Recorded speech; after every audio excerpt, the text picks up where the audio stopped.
What is up? What is up? It is the Horseshoe Pride podcast. Again, I never know what episode it is, but we're back.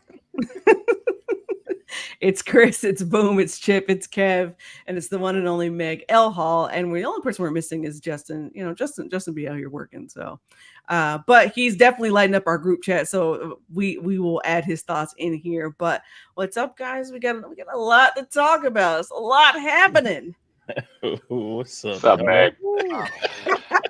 Everybody, you heard that pain here. What's up? Yeah, it's a lot to talk about today. Before we even get to the elephant in the room, right? Oh man, Twitter has been hella fun lately, especially today. After the national media just continues to get this Jonathan Taylor stuff incorrect, just stirring the pot. Yeah, just stirring the pot. Clickbait. Clickbait. All that engagement, that sweet engagement. By So the stirring first one, Will Brinson. I got a couple from him. But he's been getting flamed up by Colts Twitter lately. It's been amazing. It's been great to see. But yeah, so he tweets out the irony alert. The Colts spent the entire offseason lowballing Jonathan Taylor because he's a running back, leading to a trade request. And now they're going to ask for way too much in return for Taylor from other NFL teams in trade value. So, of course, me being who I am, had to say something and also present some facts to him because for whatever reason, the national media does not have facts. and they don't like facts. They They don't, get they really don't by like facts. them. Yeah, exactly. They don't like them. They don't know how to find them. It's crazy to me. It's kind of crazy, especially that 4-letter network. Not going to go into that. Which one is this? Oh, here we go. So then he responds today. And you know what? I'm not even mad that he responded because guess what?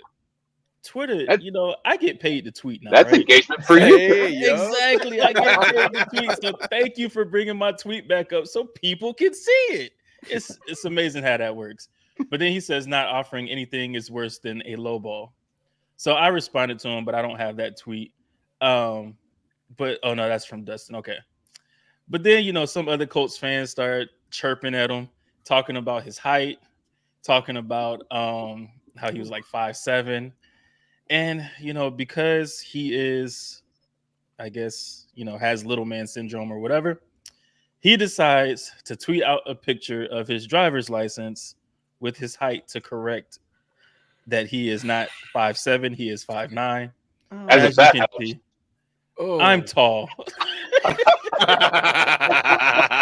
my gosh. Yeah, man. Ryan should never be that desperate. Like, Where you Ryan have to should put never out be that like desperate. you have to put out your height, like my guy. What is Yeah. happening here? Like This is- you are in the trenches if you were doing this with fans. Like, and let me say this as someone who is actively in the media now, like I get it. Like you want to be able to say your thoughts and go on about your day or whatever else. But I feel like this, unless somebody is like slandering my name, unless they are talking like trash about like my family or something, like I have been called everything but sunshine in those mentions. It's rare that I will respond because people are going to troll. They're going to say what they want, even if they agree or don't agree with your opinion. So the fact that you why do you feel like you got to respond and validate your height? Like, I don't give a darn that I'm 5'2". I am proudly 5'2", but I don't need to put my driver's license height. Like, what? Do you know how many eggs I get in my chat for being a bald guy? You think I'm going to go out here and respond to every single person that calls me bald? Yeah, I'm bald. Absolutely. I started leaning into it. Started making jokes about how I can't use a ring light without a hat, otherwise I'll blind my audience. You just got to have some fun with it. Taking a screenshot of your driver's license is very I drive a Dodge Stratus energy to me. If you guys know what I'm talking about. Oh my gosh. Now you know what it is to me is driving a truck with a lift kit. That's the energy it gives off. Is I got a big old truck with a lift kit. Yeah, I can barely climb up in it because I'm 5'9". It's given overcompensation. That's what Like it's gonna be. I just don't understand like why you feel the need to validate. Like if fans are in your mentions chirping or like let them chirp. Like there's a mute button. You can literally mute the tweet, mute people, like and go on about your like. He literally cropped it. He literally took his license out of his wallet, sat it down, took a picture, cropped move it, to do put this. it in a Like, tweet. I don't know about your guys' state, but here in Ohio, they have never actually pulled out the tape measure to confirm. So if I wanted to turn my 5'11" to a 6 foot, I could have done that. I mean, I morally speaking, I couldn't do it, but I think here in Georgia they it's just a weird ask flex. you, like, they just ask you. Right? They just kind of ask how tall are you. Me being 6'2" has nothing to do with me actually knowing the facts of the Jonathan Taylor situation. Also, yes. Also, yes. Also, yes. Touche. But it's not like it's a note from your doctor verifying I'm 5'9". It's just like this is what I told the government my height was. Gotcha. I don't understand like why you feel the need to insert that into the Jonathan Taylor conversation just because people don't agree with your opinion. Like that's when you've went down a rabbit hole. Yeah. Like exactly. That's a weird hill to die on, though. Like this whole thing for him is a weird ass hill to die on. Like, because the people calling out your height, what are they? They're not talking about the facts either. Why are you engaging them? Well, and that's the who point. are actually debating you. You are in a position of power, right? Like when you're in the media, you're in a position of power to be able to put the correct statements out there, right? Like you could have easily been like, "Hey, here's my thoughts. Here's why I think that. Here's the research I've done. Like you're free to disagree, but this is where I feel." And go on about your day. The fact that you're in the trenches with fans and like feeling like you got to validate yourself, like my guy. Put the phone down. Like, just put it down. You were out here getting cooked. Put the phone down. Like, just put it down. There's been a whole rash of bruised egos, though, on this whole thing, Meg, especially with the national writers. Well, and he's just indicative of it. I think it's because people are trying to find what the story actually is, the nugget that is going to tell you, like, what's going to happen with this Jonathan Taylor situation. For, like, the national people, though, don't put anything out until you know, because I mean, you should be looking at the local people, right? Like, thank you, because Destin, and all of them be on it. Stephen Holder, James Boyd, Nate Atkins, George Bremer, Mike Chappelle, like on it. They know the local folks are the folks who you need to be hitting up. If you're in the media and you say, "Hey, I want to get a little insight," like those. Talk to those folks. Heck, go find somebody in the Colts organization if you feel like you got that kind of pull. But there are better ways to go about it. Even the local people have been telling them, y'all ain't got none of this right. Stephen Holder has been telling them, y'all ain't got none of this right. Like, but before we even get to this whole Jonathan Taylor saga, it's a very familiar segment on this show. Beef with Ballard. So excited. Whoa, it's not even become my segment anymore. It's Kev. Like, this is Kev's baby now. Like, Kev is like, and this I'm is gonna my change thing. this around a little bit. We're gonna have this scrolling across the bottom because at least I feel like at least the like the Godfather, not in the mafia sense, but in the traditional, like if anything should happen, I will take guardianship of Beef with Ballard. That's kind of how I feel. I am Uncle Kev to this segment. Where's Dalton Risner, by the way? Any update? Last time I checked, he was still at home today. He said he was ready to play some football. That's the last thing I saw, which was a tweet that he put out today. Just ready to play some football. Don't know where yet. He started liking tweets that mentioned him with the Colts. I think that's a good sign, right? Yeah, he liked a couple of my tweets that he liked a couple of mine where I said, "Let's go get Dalton." Listen, Chris has been out here in the trenches tweeting out all kinds of memes and getting all kinds of interactions. So I'm not shocked by that at all. Soon you're going to get a check from the Colts. It's going to be Twitter, but then also you're going to have to get a personnel check from the Colts when you start bringing these guys. That's what I'm saying, man. The Colts got to break off something. They got to break me off a little something. So I put them at the door. It's up to y'all to sign them. Technically part of their scouting team now. So are you gonna have beef with Chris? Because I just wanted to clarify that. You said, "Am I going to what?" I said, I just said, if Chris is on the scouting department, is Kev gonna have beef with Oh, you? beef with me? Yeah. No. For the most part, I agree. We're in line most of the time, most weeks, I would Yeah, say. see? So I'll know. And honestly, as long as Ballard's there, Chris is pretty safe because I've already got a built-in scapegoat. Because I'll immediately blame Ballard. So CeeLo could probably get away with a couple of things to be like, here, try this, and then I'll be like, Chris Ballard. See, that's the beauty of calling it beef with Chris. You never know which one you're talking about. Yeah.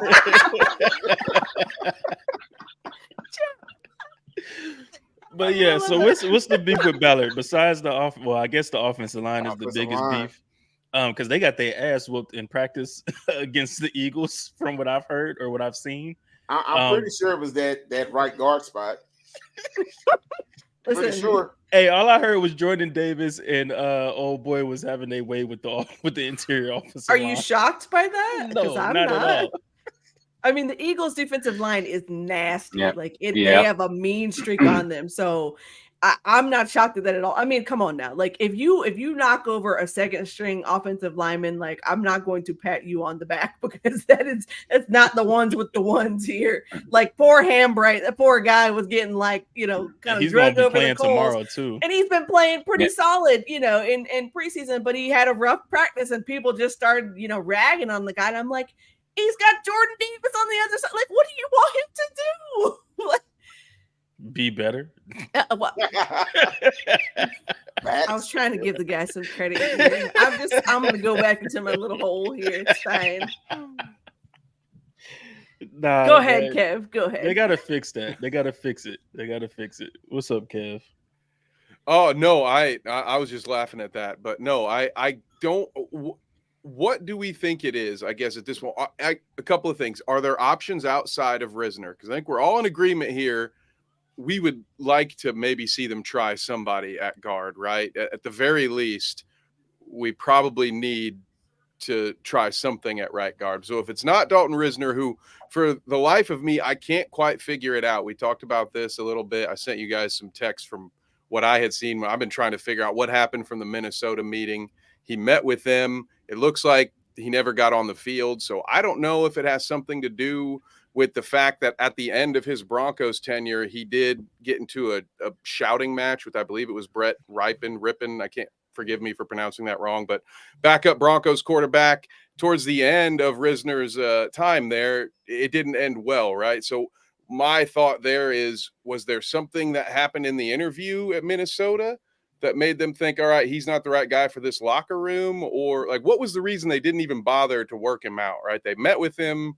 Clearly, they thought they wanted some depth at that position. They didn't move forward. So if it's not that, which at this point, I think we should at least interview him. Let's come to that conclusion ourselves. Like, let's hear the guy out.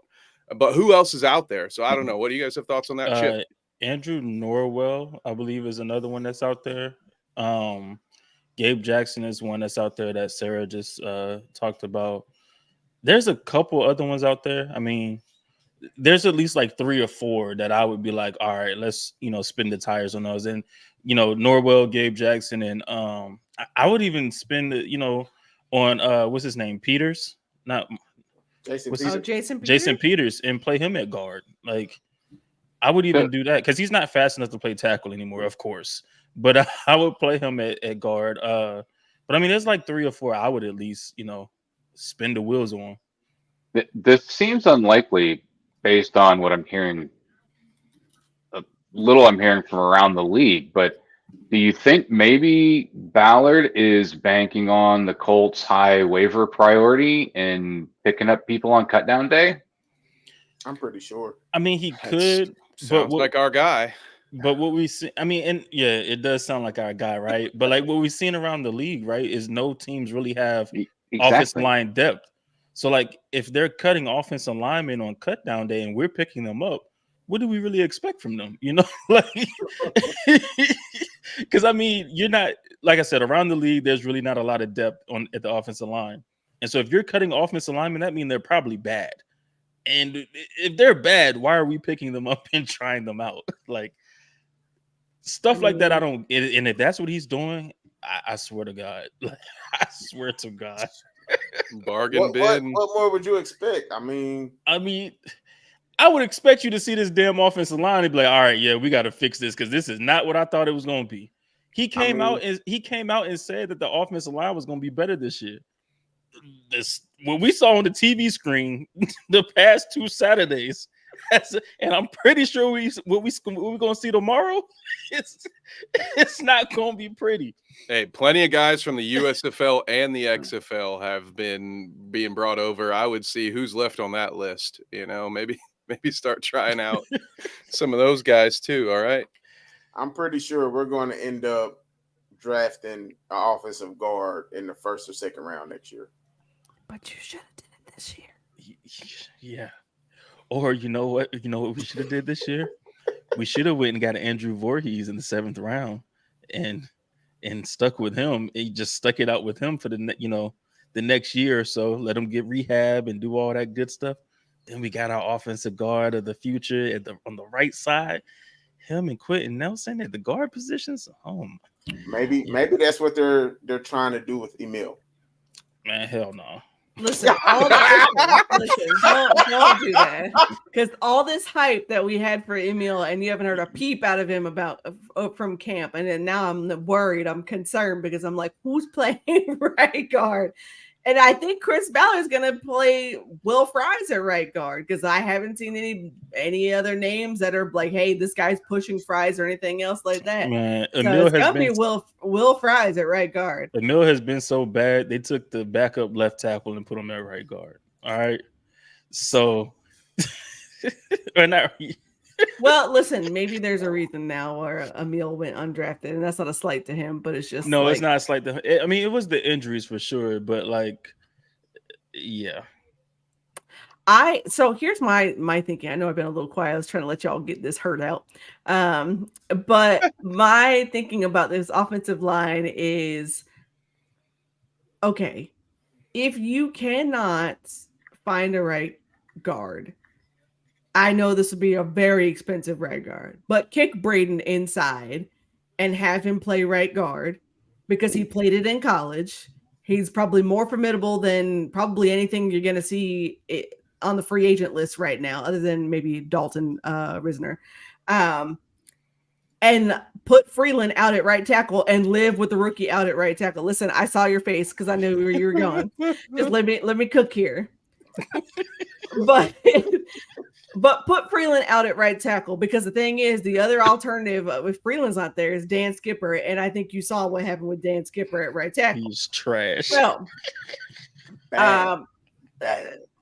listen, Dan Skipper out there, right? He's a ginormous human being. Let me say that he is massive, but he was always a step or 2 or 3 or 4 behind anybody that was coming at him. So you know what's crazy, man? Skip right past him. You want to know what's really crazy? When we signed Kevin's stupid. That's my bad. When we signed Skipper, yeah. When we signed Skipper, I went to PFF and just, because for PFF, I like to look at like the offensive line. I don't really use PFF for much besides maybe offensive line because it's easier. Like they grade pretty well with the offensive line. So I go look at his grades, right? This man was worse than Matt Pryor. And so when I said something about it on Twitter, people was talking about, oh, well, I don't know. They're trying to justify it. And I'm like, man, when you look at his numbers are worse than what Pryor's were. And Pryor was pretty damn bad. Oof. We see it 2 Saturdays in a row now. Yeah. Like I said, kick Braden inside and live with Freeland at right tackle.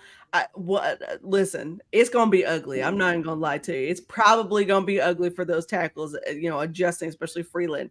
But I think Freeland is the athlete. He's the athlete we think he is, he probably will adjust a lot quicker than you're gonna see someone like Dan Skipper out at. I just don't want our quarterback to get killed, man. He has beautiful pocket presence. Like he has a good feel for the pocket. But God, if he's been getting sacked like they've been saying he has in practice, because they can't hit the quarterback, of course, in these joint practices. But they said the reason like a lot of the passes were check downs against the Bears was the cover 2 shell, but also the defense was getting back there. and some of them would have been sacks. And it's like, if he getting hit that much in practice, I don't want to see him getting hit like this in the games. I mean, it's I either don't know. get the ball out quick or shuffle O lineman. Which would you prefer? Yeah. Well, that's one thing they can't do during the season. They can't keep this whole shuffling the O-line thing because it's going to create, inconsistencies. I got a crazy idea, Meg. Okay. Where would you rank Danny Pinter in terms of talent level overall in among our linemen? Like on a scale of 1 to 10? No, just like you go from our best lineman on down. Oh, I mean, I think Pinter is probably middle of the pack. I think he just hold on. The way Meg is saying this is like she's trying to be so nice. She said so maybe somewhere in like 4, 5, 6, maybe. Is that fair? I mean, somewhere there. I think he's better at center than he is at guard because we saw how he was at guard. But he actually played some tackle in college. So if we're gonna go with your crazy idea to move Braden Smith into guard, don't go there, Jim. Please don't. Listen, I was just trying to find solutions. That is all. Burn. Chip said he tried to find solutions too. Chip said, "If you gonna jump, I'm gonna jump too, man. Both can play this game." I mean, I just don't know what other options you have currently where like it makes sense. And I think now you are doubled down on Will Fries, which I mean, again, Will Fries is not terrible. He's not. He did start 9 games last season for the Colts, but I just feel like there could have been either you drafted a guard, or either you went out and actively pursued one in free agency, and maybe there's some activity behind the scenes that we don't know about, and they did and just didn't come to fruition. But that right side of the line is not helping. And where I get concerned is, let's say you don't have JT back there, right? Let's say that he ends up getting traded. We saw how painful it was for that line to get pushed. And you listen, as dynamic as little Deion Jackson is, even he was struggling at times. Zach Moss is not there because he's recovering, and Evan Hole is great, but he's still a rookie and he's still learning. Like, it's just help us, please. Yeah, oh my God. All right, speaking of JT, we going into this, right? we going into this. Speaking of the running back room, the Jonathan Taylor saga, is it finally coming to an end? No. Well, I have to talk about this. So we know that the Colts had they gave JT permission. I want to say, what was it, Monday? To seek a trade partner, because Tuesday was the joint practice. But they gave him permission on Monday to seek a trade partner, which is crazy because Sunday it came out that he was going to be traveling with the team to Philly. And, when he was healthy, he was going to be with the team and he was going to be practicing and all this and all that, right? And then on Monday, boom, here comes that news. Tuesday, the joint practice, JT's there. Wednesday, which is today, we get all the information that there are teams that are interested. There's teams that's been calling. One of the teams, and I kind of put all of these together. Oh no, not that one. That's not it. So Shad had tweeted out yesterday that 2 teams for sure he knows that called and made an inquiry. I'm believing one of those teams are the Rams. And the other one's probably Miami that he was talking about. Miami is confirmed. Yeah. Yeah. So this is composed of 3 different tweets. I just want to throw that out there. So Dustin had tweeted out that he's been told the Dolphins are the only team that has made an offer so far on Jonathan Taylor. So there is an offer in. I don't know, which part of the offer or whatever. The Bears have expressed interest. And then, but there's no offer from them. And then the Los Angeles Rams have expressed interest as well for Jonathan Taylor. Maybe one of these teams will give us an offense. Well, first off, I don't want an offensive lineman from the Bears. We've seen how bad their offensive line has been, unless it's Darnell Wright. Darnell Wright, or is that his name? The tackle they drafted or whatever. Mm-hmm. And I don't want an offensive lineman from the Rams because their offensive line is ass, and the Dolphins' offensive line has been ass. So I kind of don't want any offensive lineman from any of them. But all right, that's why I say, is it finally coming to an end? Is JT going to get traded? Is all of this drama going to get put behind us? Because like we talked about earlier, the national media, they've been all over the place with it. Don't know what the hell they're talking about. The local media has been more cool, calm, collect. They know what's pretty much going on. And then everybody else, all in the Twitter sphere and all over the world have been talking about the JT information or this whole thing and talking about how we're doing him wrong and this, that, and the third. My thing is, y'all don't even have the information to even say that we're doing him wrong. Y'all just listen to the national media hype and just going with it. We're lowballing him. Yeah, we're lowballing him. How do you lowball someone and there was no offer? There's to no begin offer. But we're lowballing. It's my favorite negotiation tactic. You just sit there and you don't say anything. Works every time. All right, Michael Scott. Yeah. Shout out to the office, man. I got to ask you guys a question. Any team that's gonna tender a trade offer for JT, are they not gonna work him out and make him pass a physical before they go through with the trade?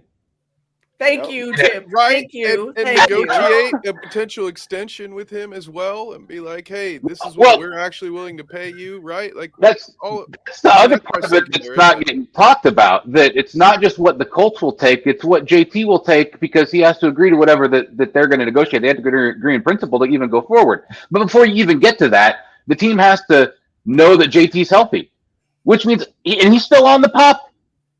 And I think this is why they've said it has to be done before cut down, because if you don't get it done by cut down, you're going on the reserve pup. And then if you still can't play by week 6, guess what? You're done for the year and you're still a Colt for one more year because your contract tolls. Ooh, they're cooking. JT, just call Le'Veon Bell and just talk to Le'Veon Bell and just ask him. Ask him if he's got any advice. All right. I'm not going to tell you what he will say. You should just call him. I bet you could. Shout out to Chip, man, for the fine print. Oh yeah, in fact, for reading the fine print. But like my thing is, right, so not even talking about him not being healthy. Well, nobody really knows. Like we don't know. We know he's on the PUP list. We know that for a fact. We know he hasn't passed his physical. So not only that, you had this surgery in January. We're like what, 8 months out now, almost 9 months. You haven't touched the field, you haven't played. I've always been of the mindset that had he came into camp healthy, had he practiced a few practices, whatever, had to sit out whatever practice you had to because maybe the ankle's aggravating you a little bit, a little sore, because you just get back into things a little stiff. Cool. You start off the season, you play the first 3-4 games, and they see, okay, this is the JT that we remember. Like this is the JT of 2020. Let's pay him. Let's get him. Let's work out an extension. Let's get him paid. And I understand we don't really see people extending players in the middle of the season or early in the season or whatever. It happens though. It happens. It's happened before. It can happen again. It will happen. But he plays. He gets extended. And then, we move on with this. Same with Michael. But the thing that kills me, right? Michael Pittman Jr. hasn't gotten paid. We know where he's at. I mean, and I get it. You can't compare those two because two different situations. We know receiver market is lucrative. There's also Michael Pittman Sr. too. You know what I mean? Yeah. Like, kind of a different, right? Michael Pittman Jr. is probably has a little bit of a different approach to all of it too. Exactly. And so, but Michael Pittman hasn't gotten paid, and we know Irsay and them said, hey, we want to see how y'all look in the offense first. We're not handing out any offensive contracts. We want to see how y'all look in the offense, look with the new regime, and then we can talk after that. But guess what? Grover Stewart, who is up for a contract, has not gotten paid. Kenny Moore, who is up for a contract, has not gotten paid. Julian Blackmon, who is up for a contract, has not gotten paid. And I understand Julian Blackmon and Kenny Moore, they're probably auditioning for other teams this year because I don't think they're returning back to Indy. after this season. But I think Grover is, and they know that. But guess what? They ain't gave him no extension yet. So for them to like say, oh, the Colts are just doing this to JT, guess what? If y'all did y'all research and did your homework, you would know there are other players on the team that are up for contract extensions and they haven't gotten anything yet because they want to see them work with the new regime. But everybody in the national media want to run with this stupid ass narrative. Hey, what's up, Jay? What you cooking with, bro? Cause you cooking over there, so you know what I mean? Hey, bro, let me get that non-stick pan. That is a bar. But here's the thing I was just thinking about. Why is the narrative that the Colts are the issue here? Because, and I get it. Let me say this. I get Jim Irsay. I'm not absolving him. Like, I get that. But you're telling me that a running back who just came off of injury, right? Multiple things and a nagging ankle injury decides, hey, I want to be paid. And the Colts are like, cool, we want to pay you too, but not right now. We'll talk about it after the season. Why is that such a terrible thing, right? Like, all of a sudden now it's the Colts don't value him. The Colts should do this and the Colts should do that. If I hurt myself on the job, right, and came back to my job and said, hey, I want y'all to raise my salary, they would have been like, okay, cool, but we paid your workers' comp and you didn't miss anything while you were out. Like, hey, we can talk about a plan if you're feeling like, hey, we need to do a development plan with you. What, like, the job would probably be like, where's this coming from? But instead, I went to my job and I was like, you know what? I just want to be paid. I want more money. I want to be paid. You don't value me like I want to be paid. The job's gonna be like, are you all right? You good? Like, and on top of that, I actually can't come back to work yet. Yeah, I'm going to sit out until you pay me. I'm not doing anything productive. Like, it's just, again, it is a mind-blowing thing to me that, like, somehow the Colts are the buttholes in the situation, for lack of a better phrase, for not wanting to pay JT now. And I've said this today. I said it yesterday. I probably said it the day before because I've been getting so many requests to talk about the situation. But if JT had 1,400 yards last season, maybe let's say he's got 14 touchdowns instead of 20 or whatever else, this is a much different conversation. He stayed healthy. They're going to be like, cool, like, let's do this. Let's talk about this, blah, blah, blah. And let me say this. JT is well within his right, obviously, to ask for it. But the Colts are well within theirs to be like, nope, like, nope. We're good. And the thing is, like, I think he got in his mind that, like, okay, running back shelf is short. I need to protect myself. I need to protect my family, which I'm not faulting him for. But when you sit back and listen to the situation, and you realize how crazy it sounds in terms of this dramatic shift from, hey, I'm here, I would love to be paid, blah, blah, blah, blah, blah, to all of a sudden, I want to be paid, but oh yeah, I'm still hurt. I haven't been medically cleared. Like what? And by the way, I want to be traded too. Yeah, by the way, get me the heck off the island because you're not responding the way I want you to. Like, it really blows my mind that, like, the narrative is the Colts and not both of them, because I feel like the Colts were right when they first responded. Yes, hey, we'll talk about this. But then it just escalated. Taylor's responding via Twitter. The agent's responding via Twitter. Jim Irsay is on Twitter. Then it comes out there's a back injury. There's not a back injury. There's a hamstring injury. There's not a hamstring injury. Oh yeah, he's still not here. We don't know when he's going to be here. I don't have anything for that. Like, it is now a walking mess. That, like I was saying earlier, I'm so exhausted of talking about, even though I'm talking about now, but so exhausted about seeing, like, this in the news, is because, like, it's, I mean, don't get me wrong, as someone who's in the media, it's great for me to write about. It's great for me to be able to be in this situation and be able to assess in real time. I'm able to give my perspective and give that noise. But I'm thinking from the standpoint of fans who are watching this happen in real time, and I know they got to be like, what is happening here? You know what I mean? Like, every time you turn around, it's more news, it's more updates, and it just seems like a long drawn saga, in my opinion, for a situation that, like, If he's going to move, he's going to move. If he's not going to move, he's not going to move. Like, can we just get to can we just get back to what we were talking about in the first place, which was the fact that you have a rookie quarterback, a new head coach, and you need this offense not to look like a hot mess express that it was last season, just so we could get to week 1. Like, can we just get there? And now I'm done ranting. Maybe this is just me being a homer from way back when, because been a fan since like the Hogue Boom days. But it seems like the Colts are they've always been the national media whipping boy. And it's the kind of franchise that makes it easy for these national writers to know nothing about and just jackjaw about. And because they've been doing it for forever. And I don't know if that's the case for real or for not, or just my perception. But that's why I think you see it with this situation and not with Saquon Barkley or Eckler or Josh Jacobs. Yeah. And what's crazy to me, right, is, and I mean, to that point, because everybody brings up, oh, the Colts ruined Andrew Luck. No, we didn't. And if you actually look at the facts and look at the games, you would see, no, we didn't. I mean, granted, he didn't have the best of team around him, but some of that stuff was brought on by Andrew Luck because he was taking contact. Like, he loved that shit. And so it wasn't all the Colts. But then, I mean, like, even with the JT stuff, right? Even like you said, Meg, and I'm not even gonna say 1,400. Even if because he missed 6 games, so he only played 11 games last year. Let's say he rushed for 1,000 yards. Let's say he rushed for 1,100 yards last year, and he had like 6 touchdowns. It's a whole different conversation because you rushed for 1,100, you had six of them things.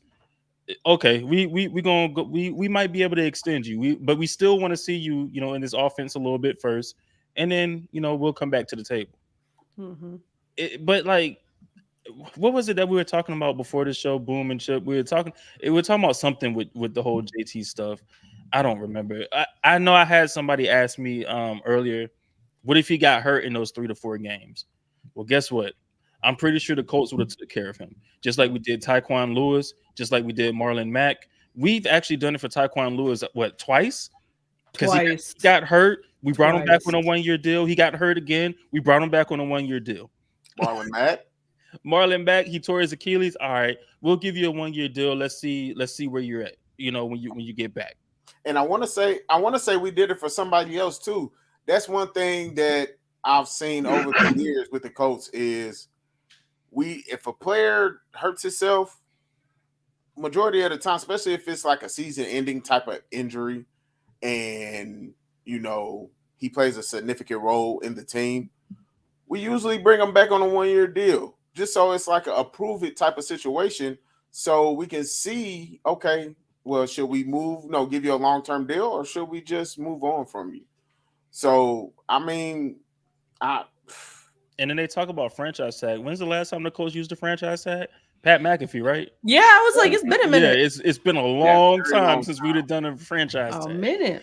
And the thing about it is that more than likely, I mean, we probably would franchise tag him over Michael Pittman because that wide receiver franchise tag is way higher than that running back franchise tag. So, well, and Kev, to your point earlier about MPJ having MP Senior in his camp, kind of talking him through how this all goes, he's coaching it smartly.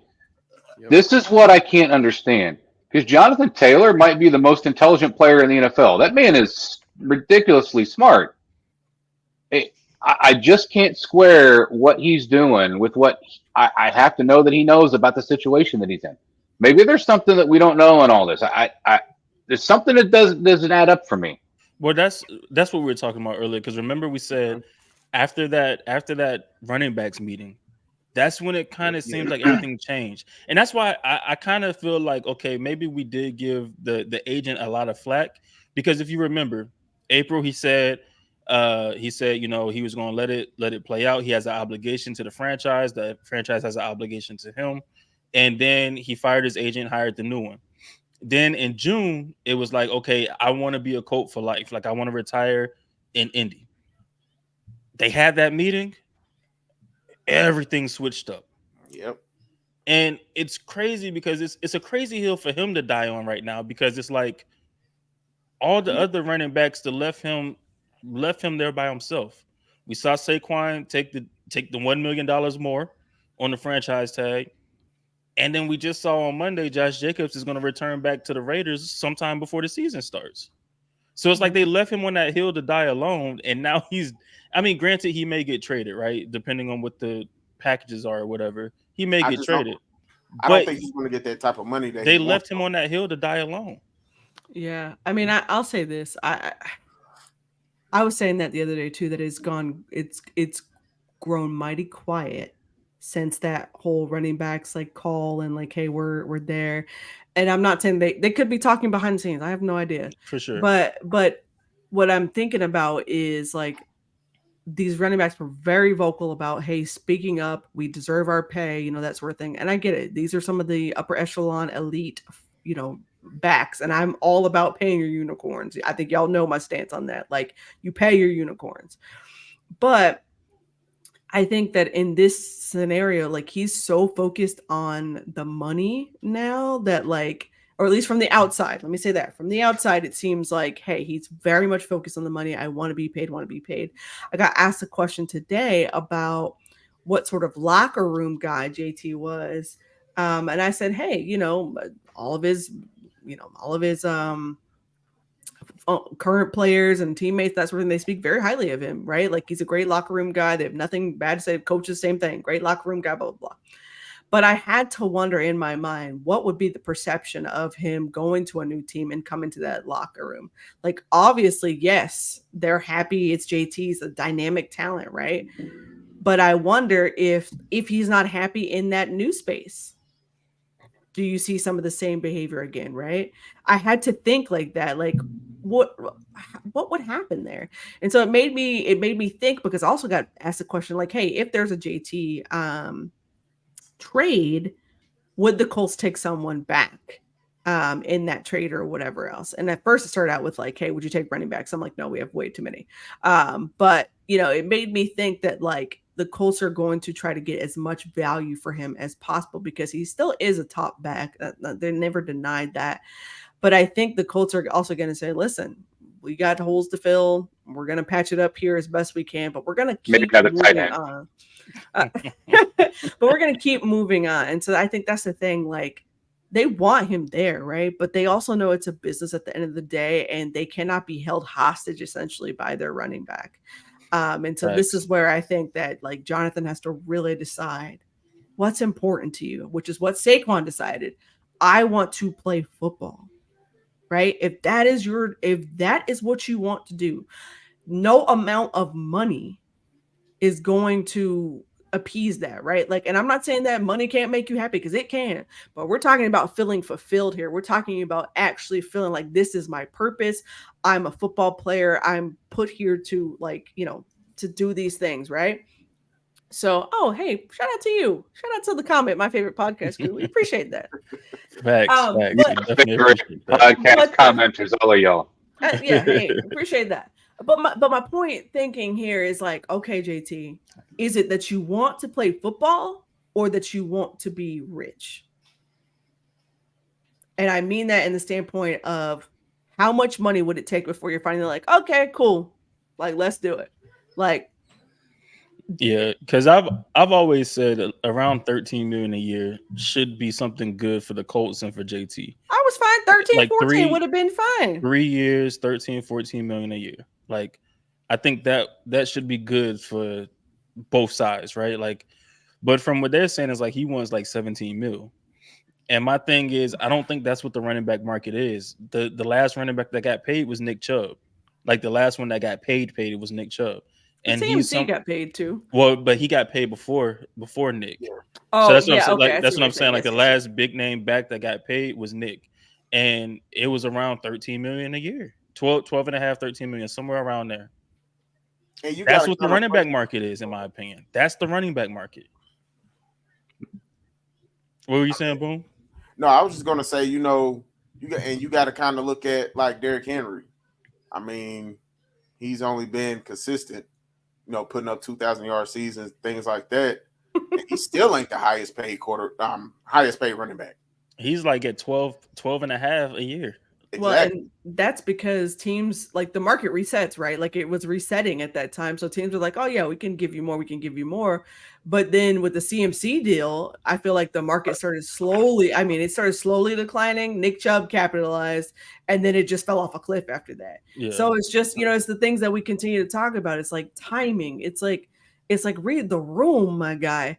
Um, you know what I mean? Like it's one of those things where like do I want JT to be on the Colts? Yeah, absolutely. I think fans want him to be here too. I think the Thanks. Colts want him to be here. Like it's never a thing of like, hey, we don't want you to be here.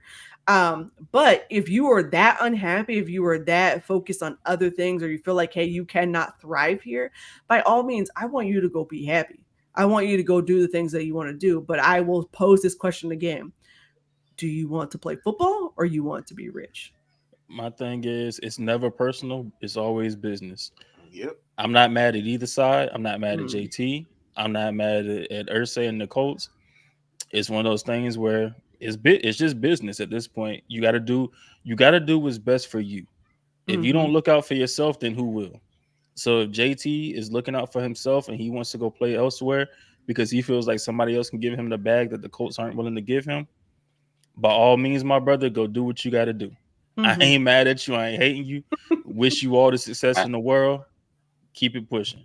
Tell him go holler at Melvin Gordon. Hey, Jay, was Jay saying something there? Yeah, what's up, Jay? You cutting in and out. You're in the blender, Jay. Nope, still in the blender. What's up, Chip?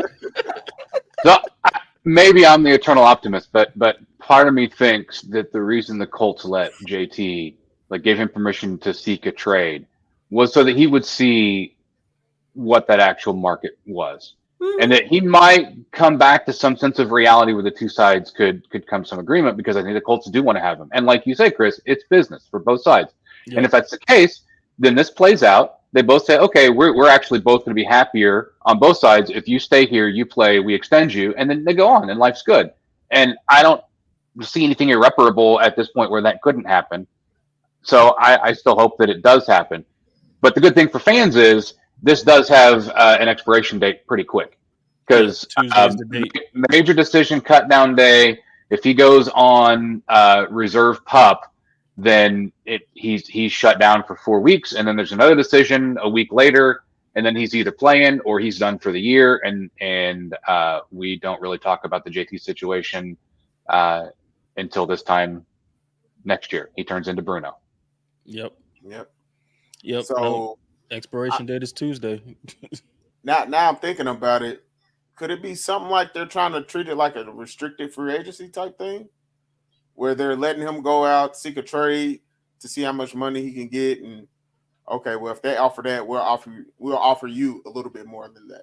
So I feel so. I said this the other day. I had said that I don't think the permission was given on Monday. I think the permission was given sometime last week when he was out of practice, or maybe the week before, whatever week that was that he had those absences. Right. I think the permission was given then, and then we just the national just got the information on Monday, just like with the trade request. Because remember, the trade request happened on Tuesday, but the news didn't come out until Saturday. And I think that's kind of what happened with this whole thing. And it's kind of, I think it's one of those things where it's all right, you go see the market for yourself. And the Colts, I think, are legitimately like they're listening. They're listening to these offers because it's like you would be stupid not to. And then if it's a good offer, you would be stupid not to take it. But it's with the sense of, okay, we do want to keep you, but if something good comes along, we might have to send you packing. Yeah. But at the same time, like, all right, go see what the market is. Let the market tell us what to pay you. It's kind of what Lamar Jackson. They told him he could go seek a trade and let the market pretty much dictate what your worth is. And then we'll pay you whatever the market says you're worth. And I think that may be what they're trying to do with JT. I mean, it could be, but like I said, we'll see by Tuesday, I guess, right? Like we'll see by Tuesday what happens. Something could happen probably as early as Friday. Hell, tomorrow morning. Who knows? I may wake up in the morning to a text saying that JT's been traded us, or Yeah, or a Twitter I'm alert. waiting on that tweet. Listen, Yeah. I was on the phone with my brother when he told me about the about the latest JT update. I was like, "What?" Like that's how I've been finding out things. Is I was like, in a Twitter space, and then people just started coming in asking questions. I'm like, hold on, what are y'all talking about? yeah, no, I was literally on the phone just having a casual conversation, and I guess it must have come through on his notifications, and he's like, yeah, and I'm like, wow, all right, gotta go because that means I got it right. Yeah. All right, we're gonna get through the rest of these real quick though. We're gonna go stock up, stock down. Who do y'all think has rising stock? And well, I guess I'll put it this way: cut down day is Tuesday. Who can you see has raised their stock enough to survive cut down day for the Colts? I go first. Your boy Stewart. I think his stock is up. Oh, Grant Stewart. Yeah, Yeah. I think his stock is up. Told He's y'all about my boy. I can definitely say after that stiff arm that he got in the game the other day, he's definitely recovered. He's just been flashy on the field. He's showing up everywhere. You know, you see that hair blowing in the wind. You know, he's going to get somebody. Hey, get my guy a Head and Shoulders commercial, man. Get him a Head and Shoulders commercial. Sunshine. Yes, he's definitely been showing out. So I can see him being that fourth linebacker, you know, coming into the game, you know, to spell somebody. And for my stock down, man, Moelle Cox. Y'all are determined. I mean, it's really like I want to say Sarah Doe. I mean, I want to say him, but it's like everybody, even the national media, expects him to get cut. So you know, it's like, but I probably would say I still would say Will Fries, man. He just, I mean, that every game that I've watched, even watching the game live when I went to the game, you know, Saturday, it was like they just could not get no push on that right side, and it's like we're kind of stuck with him. I don't see us cutting them because it's like we don't have anybody that could fill in that side. So I honestly feel like Will Fries is that stock down guy because he hasn't proven that he's earned that right guard position. Go ahead, Chip. I'm just going to say that there's a lot of injury situations right now that make that a really tough discussion, especially coming into cut down. Because there's people that I'd like to see get cut and people that I'd like to see make it that it's really tough to evaluate because of who has played and who has not in the camp and in the preseason games. If I'm going stock up, I'm probably going to say Grant Stewart is definitely on that list. That's a stock up. I'm also going to say Juwan Winfrey, stock up. And then there was another guy that I was thinking of. Oh, Jalen Jones, stock up. Got to make sure that I mentioned that for Chris. If I say stock down, what's that guy's name? Oh gosh, I can't think of his first name, but last name's Alubi though. He had a really good camp, and then he just had a brutal game. Then he got injured in the game. It just wasn't great for him. Seagun Olubi. Seagun. I knew it was the S, but I was like, I'm gonna Linebacker. butcher. Yeah, I was like, I'm gonna butcher this guy's name, and I don't like butchering names. Yeah, stock down. Dan Skipper is definitely stock down. Oof. He looked rough out there. I think for me, like as a whole, I think defense is definitely stock up. Like, yeah, defense definitely has made some waves there. Oh, Darrell Baker is the other stock up guy. I was like, I knew there was somebody else I was forgetting. Y'all, it's late. My brain's like coming in spurts now. I mean, I think ultimately, like, they're going to have some interesting cuts that they got to make on this cut down day. And you still could see Mo Alley Cox go. I know that that would just make your little hearts happy over here because y'all been on that on that Made train. me so happy. But I think they're also very banged up at tight end, and that's why they have like 9 on the roster. So it'll be interesting to see which ones they keep, and which ones they let go. So for me, my stock up is 3 people. I mean, y'all have said 2. Grant Stewart, Jalen Jones. Their stock is up for sure, in my opinion. Y'all know I love Jalen Jones. His dad actually followed me on Twitter the other day. That was great. Hey, me too. Look at you. Yeah, Look at you. that was dope. But I'm going to put in Jawan Winfrey. I think his stock is up as well. He's had a pretty good preseason. And as far as like, they really value guys that can play special teams, especially receivers. And since Doolin went down, I think he might be a good replacement for that. As a special teams guy. And stock down, our linebacker room, like outside of Shaq, Speed actually played pretty good, in practice last week. I know that pains you to say. But see, I never hated Speed. I just, like I said, after the first preseason game, he just didn't look good. Like he didn't really look that good. But he was pretty good in in the joint practices against who was it? The Bears. He looked pretty good. But outside of those 4, where it comes to like Grant Stewart, Zaire Franklin, of course, and then Shaq and Speed, our linebacker room is not really that great. And I'll also say stock up Nick Cross, man. Nick Cross has if he what Gus Bradley's pretty much said, like his whole thing was focused last year. He wasn't really focused in practice, like when they did walkthroughs and stuff. Said so for me, it sounds like he just didn't know how to be a pro.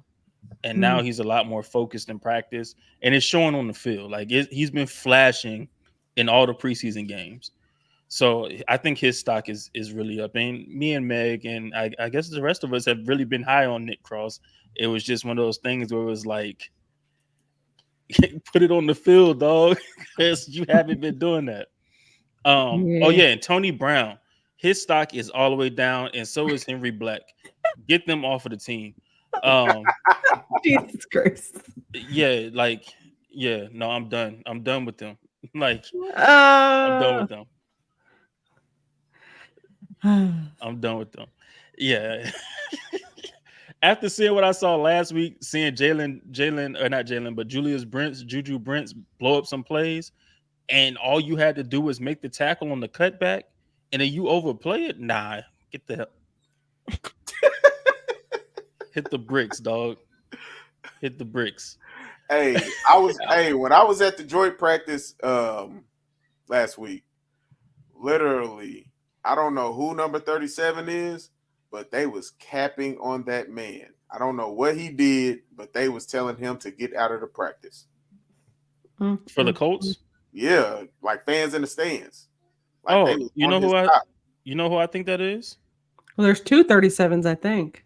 No, it wasn't Jake Funk. It was okay. It's one of the corners.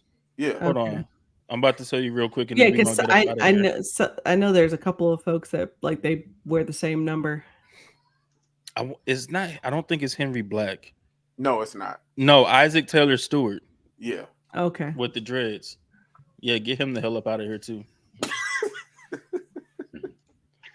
Oh, by the way, I think we should give Deo an honorable stock up mention for the joint practice yesterday with his 62 as a bleep comment. Yes. His stock is definitely up. I love that. After being embarrassed watching our team let a quarterback literally writhe on the ground while a Giants player is doing snow angels next to him and nobody does squat, actually seeing the players come to the defense of our quarterback when he took a cheap shot, that was very refreshing to see. So yeah, kudos to you, Dial. Yeah, we're not going to dive too much into camp fights, but I love seeing it. I love the fact that they got some heart and they out there doing the damn thing. And Zaire Franklin's back home, so he said, "You ain't about to push me around, in my crib. Like, nah, you ain't about to do all that." So I love seeing it. And Marvin Harrison was out there, so they had to put on a little bit for Marvin Harrison. He If you brings know, the you fire. Oh know. my gosh. He Chris. bringing the fire, baby. If you Chris. know, you know. It is officially time to go. It is officially time to go. But nah, that's all I have for y'all, man. I think that's all. As a collective, that's all we had. I don't think we have much else. I know it's late on the East Coast for y'all. It's still 8:15 for me, so I still got some time left in my night. But if nobody has anything else, man, Nope. all right, I got nothing. we're good. Until next time, man. We'll see y'all later. We thank y'all for coming through. If we trade JT, we better take a running back next year in the draft. Oh God. god. In like the second or third round. Oh God. Braylon Gobble, gobble. Gobble, Hey, gobble. 62 is a bitch. Oh my gosh. Boom. Good Family show. gosh. Family show.